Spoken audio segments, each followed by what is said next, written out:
everybody, this is Mahdiyeh Ezzatikarami, and today I'm gonna talk about a study done on Azadeh Moaveni's Orientalist Discourse in both her memoirs, Jihad and Honeymoon in Tehran.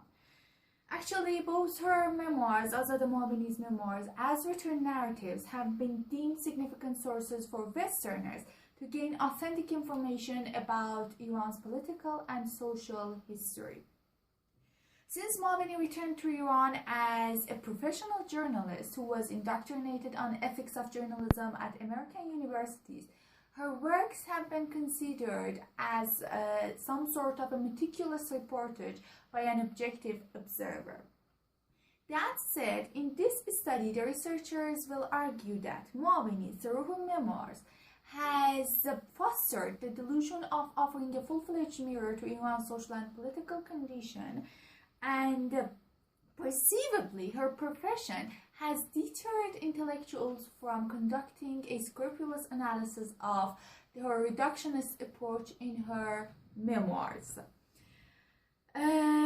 The researchers in this project have argued that, in spite of being praised by the press like the Associated Press, the New York Times, as well as Moaveni's claims of gainsaying the artists and authors who have exoticized their motherland, in this case Iran, Orientalist discourse is rarely absent from her memoirs.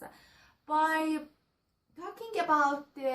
discussing the relevant scenes and conversations, I will show how Moaveni herself has portrayed Iranians as exotic, non-understanding beings suffering from a severe identity crisis. This study draws on Linda Alcoff's analysis of the problems of speaking for others or representing others, and Edward Said's major book, Orientalism, to show how Moaveni's representation of Iranians can directly lead to Western imperialism in the critical post-September 11 era. In order to show her Orientalist approach more clearly, I will also talk about the role of the paratexts in revealing Moaveni's Orientalist attitude. In order to start the discussion, we need a summary of each memoir. Lipstick Jihad is about Moaveni's first visit to Iran. In 2000, she decided to return to her motherland in order to see what her country can offer to her besides all the unending debates on Islam. She stays at her grandfather's place, whom she calls Pedarjun, in Iran. And at Pedarjun's house also lived her aunt Khale Zahra and her 15-year-old daughter Kimia. Kimia plays a very significant role in this memoir, since it's through Kimia's interactions with her friends that Moaveni gets a glimpse of a teenager's mendacious behavior and understands how teenagers try to circumvent the Islamic laws of their society. This memoir is interspersed with several interviews with native Iranians or politicians, which certainly adds to the air of authenticity of this work. And I should say that after a while, Moaveni feels that her interactions or interviews might not be something good for her family and might disturb them. So she moves to a one-bedroom apartment in Mahdiyeh, and this is somehow surprising and shocking for her American friends who believe that no Iranian woman can live alone in the Islamic society of Iran. Anyway, she stays there and continues her interviews and other interactions. This memoir ends with her departure to New York after the events of September 11, because after the disaster of September 11, some Iranian authorities found any piece of writing that could evoke anti-Iran or anti-Islam sensations dangerous to their society, and this put Moaveni in a precarious position. So she goes back to New York and she returns to Iran in 2005 and writes about it in her second memoir, Honeymoon in Tehran. Honeymoon in Tehran is about Moaveni's second visit to Iran in 2005, and this memoir is actually more focused on her personal life, through which she criticizes Iran's healthcare system and education. When she returns to Iran for the second time, she falls in love, she gets married, and she experiences motherhood in her own motherland.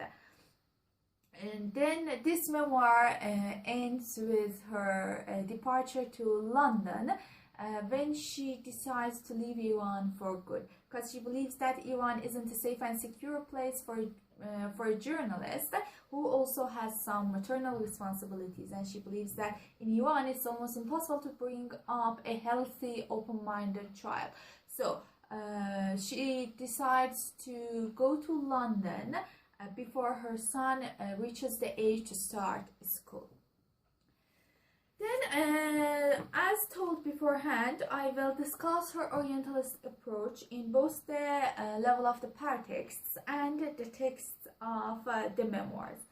The paratexts, this study draws on Gérard Jonet's major book Paratexts, Thresholds of Interpretation, in order to show the role of the paratexts in Moaveni's works. Paratexts are elements like the title, the image on the cover page, and the laudatory comments on the cover pages of every book. These elements, although constitute a very small part of every book, they are the elements that turn a text into a book. So, in this project, the researchers have argued that before flipping through the pages of her memoirs, Moaveni's Orientalist approach is clear from the cover, from the paratexts of her works. Firstly, I will talk about Lipstick Jihad. As you see the title, Lipstick Jihad shows some sort of identity crisis. She believes lipstick jihad is somehow a complicated, paradoxical concept. Lipstick, as is also demonstrated in the book, is a symbol of resistance for Iranian women. When put aside a totally Islamic concept like jihad, it gets a more profound implication, and it shows how Iranian women feel entrapped in their Islamic society, and they try to take any symbol of Western culture, or in other words, Western conventions, to show their resistance to the restrictive laws of their country. So this is the combination of these words that shows the identity crisis of Iranians, especially that of Iranian women, and also the photo reinforces this concept. As you see, there is a young woman whose hair is revealing from under her scarf, who is talking on her cell phone in front of the walls of a mosque. And you see the Arabic verses on the walls of the mosque. So we can say that no Iranian woman in Iran goes to a mosque with her hair revealing from under her scarf. They go to mosques with chadors and in order to say their prayers. No Iranian woman talks to her cell phone in a mosque. So the photo itself shows how Iranian women are entrapped in their Islamic society, and they try to show their resistance by some symbols of Western conventions like makeup or something like that, in order to show their resistance or independence. And this leads to their identity crisis. The second memoir, the title of the memoir itself testifies to the Orientalist notions in the post-September 11 era. As we know, after the September 11 era, Islamic societies were pictured as dangerous places to live. And the title of this memoir is Honeymoon in Tehran, 2 years of love and danger in Iran. The title shows that Iran as an Islamic society is a dangerous place for journalists who falls in love and experiences motherhood in her motherland. The photo again reinforces the concept. As you see, there is a gloomy story-come veiled woman watching a bleak scenery. The bleak scenery is most probably where the woman belongs to.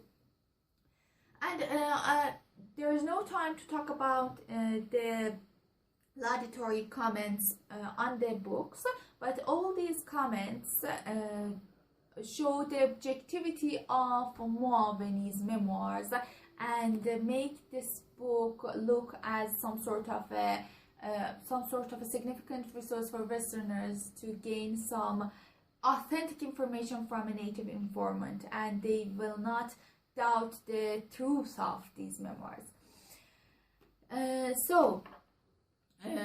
These paratexts play a very dangerous role in Moaveni's memoirs, since they showed her memoirs as objective information from a journalist. What makes the role of the paratexts more significant than the texts? As Janet has put it, the paratexts are addressed to the public rather than the readers. Who are the public? The public are people like publishers or publishers' agents, booksellers, or critics, and people like that who don't necessarily read the book. They just get others to read the books. So this is why paratexts are more significant than the texts sometimes. Then I will talk about the texts of the memoirs. In both her memoirs, Moaveni has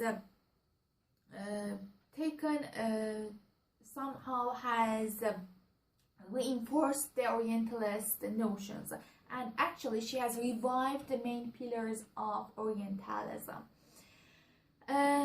I will trace her Orientalist discourse in 4 points. Firstly, she has pictured Iranians as exotic, non-understanding beings who all of whom suffer from a severe identity crisis. Secondly, she shows Iran's healthcare system and education as inefficacious and deficient. Thirdly, she shows all Western countries as havens of tranquility and freedom. And fourth, she shows Iranian women as passive, miserable citizens who just capitulate to the patriarchal order of their country. The first point is showing Iranians as exotic, non-understanding beings who suffer from a severe identity crisis. She believes that the gloominess of the oppressive Islamic society of Iran has rendered Iranians very desperate and disappointed. She believes all Iranians feel disappointed with any possibility of changing their society. And that said, Iranians turn to a totally destructive decadence in order to overcome their frustration. They use every opportunity to drink and reach sexual satisfaction to be able to continue their lives in a society where there is no hope of change or transformation. What is more shocking is the fact that Moaveni believes Iranians use the Islamic occasions like Ramadan and Ashura to satisfy their sexual desires, and she shows all Iranian men as impetuous people who just think about seducing women younger than themselves. So Moaveni and all these elements make Iranians suffer from a severe identity crisis because they don't know where they belong to. They don't accept the Islamic conventions, they don't accept the Islamic rules, and at the same time they can't live like Westerners. Anyway, Moaveni makes several mistakes in such a representation. Firstly, she is actually reviving one of the main pillars of Orientalism. She is showing she is inventing some sort of a collective identity for a large number of different individuals. She shows all Iranians as exotic beings who try to live like Westerners and who suffer from living in an Islamic society. And secondly, she is showing some sort of a uniform association between sex and the Orient. All Iranians are obsessed with amorous advances in Moaveni's memoirs. And also the third mistake she makes is denying any possibility of change to the Orient and the Oriental. So in case we think about such a representation, we should tell what a representation can do to people who are being represented. Based on Linda Alcoff's analysis of the problems of representing others, how something is said gets heard depends on who says it and how she says it. And when someone is engaged in representing others, she's actually talking about the needs, the conditions, the desires of those people. In some, she's talking about who they are. And this is why representing others is a complicated issue. When we think when it comes to representing people who are living in Orient, it becomes more complicated. Why? Because it's not a matter of representation or represence. It's a presence to the Western readership. Her memoirs are addressed to Western readership, and as Edward Said has put it, when it comes to some texts that are addressed to the Westerners, it's not a matter of represence. It's a matter of presence to the readers, because any real thing like the Orient is excluded in these texts, and the Western readership just see the texts as the only sources that can create the Orient for them. The second point is showing Iran's healthcare system and education as inefficacious and deficient. She criticizes Iran's healthcare system and education in her second memoir. She believes that Iran's healthcare system is a static system where doctors just prioritize expanding their financial resources over their patients' health. And she finds finding a good obstetrician in Iran an intractable problem. She can't trust Iranian doctors, and she is making big mistakes in such a representation, because Iran's healthcare system has been a dynamic system, and there has been lots of progress that has been made in Iran's healthcare system since the Islamic Revolution. And also Iran's history has shown people like Dr. Mohammad Qarib, Dr. Parvaneh Wusuq, and philanthropists like Saeed Quds. Dr. Parvaneh Wusuq and Dr. Mohammad Qarib were people who had who were universal personalities, and all the people know about them. Although they were invited to European universities, they never left Iran, not because of expanding their financial resources, but because they believed that they should help their compatriots by their knowledge, and they rarely charged their patients.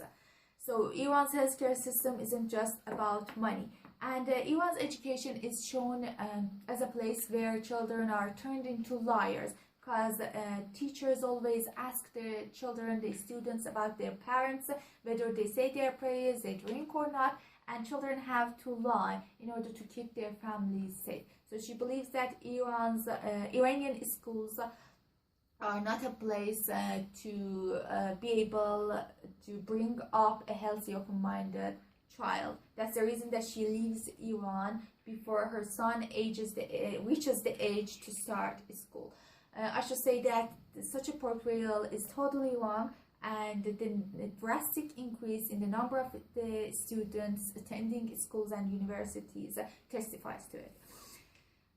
So the third point is showing the West as a salubrious haven of tranquility and peace. She believes that Western countries are full of freedom and democracy and anything good can be found in Western countries. All Iranians that she encounters reprimand her for returning to Iran because they believe that in Iran she can find no freedom, but in Western countries, in US, she was living freely and peace. She was living in peace. So it's obvious based on what the problems that she's describing to the Islamic society of Iran, all Iranians find the West as the best place to live. She believes that all parents, even with tight financial resources, try to send their children to Western countries to make their future bright. And through such a representation, she is again dividing the world into two parts. The West is the good part where anything good can be found. The East is full of uncivilized people who just need Westerners to come and train them. The last point is showing Iranian women as passive beings who just capitulate to the patriarchal order of their society. The mandatory veiling is shown as the main reason of Iranian women's depression, and rarely women wear hijab properly, because when they wear it properly, their company is shunned by many people. So rather than wearing their veiling properly, they try to undergo lots of surgeries, and they wear lots of makeup in order to make themselves more beautiful to find a better husband. And no woman in Moaveni's memoirs tries to get a better education in order to improve her position in her society. They just try to find better husbands. And also she believes that people like Celine avoids getting a higher education at universities because she doesn't want to be rebuked by authorities for her improper veiling. I believe that as a person who has lived in Iran for more than 20 years, I believe that such a representation is totally wrong, because no Iranian woman has avoided going to a university because of disliking being reprimanded by the authorities. And the number of the female students at universities shows that no woman avoids getting higher education for some problems she might encounter at universities. And also, I should say that the concept of hijab has been different in different historical periods, and actually it was the mandatory veiling that brought Iranian women to the political and social stage. This is a point that she has never mentioned in her book. And also she talks about some people who just don't go out for lunch or something like that because they hate wearing their mandatory veiling while they eat. This never happens in Iran because women have got used to veiling, and they never find it a barrier to being present in the society and being active.